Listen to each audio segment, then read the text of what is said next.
Mais Oui. unissons-nous pour bâtir le nouveau monde avec ce que tu donnes en permanence. Qu'est-ce que ça signifie pour toi? Comment ça résonne? Comment tu t'inscris là-dedans avec ton magnifique parcours?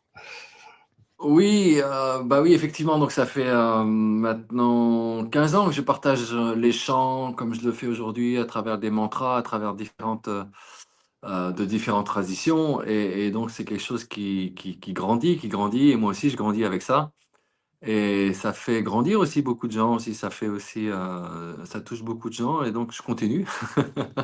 C'est merveilleux. Et donc c'est simple, c'est une vibration, comment dire? Avec le support du son, hein, avec le support le son pour moi c'est vraiment le pont entre l'esprit et la matière, donc on vient vraiment toucher, quelque chose de très qui peut être très physique aussi, ça peut être très cellulaire et donc ça peut être très concret. Donc on partage ça ensemble, donc on partage et j'aime beaucoup cette proposition de le faire ensemble. C'est vraiment on est dans le corps collectif et pour moi le Claude, demain, attends, c'est il y aussi a quel- l'aujourd'hui et demain, c'est le corps collectif quoi, pour moi. C'est eh très oui. important. Eh ben, euh,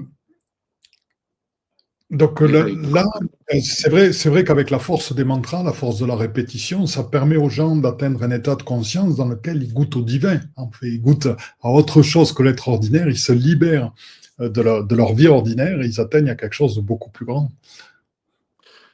Oui, disons que ce sont des propositions, en tout cas des mantras vraiment très, très simples, hein, ce qui fait qu'en le récitant, au lieu de qu'il y ait le petit mental qui tourne en rond dans notre tête, et ben, on fait tourner ça et il y a quelque chose de beaucoup plus vibrant, en fait. C'est parce que ça a été aussi, chanté par des êtres, voilà, des êtres, qui ont un chemin et donc ça a été c'est chargé, quoi. Il y a quelque chose qui est chargé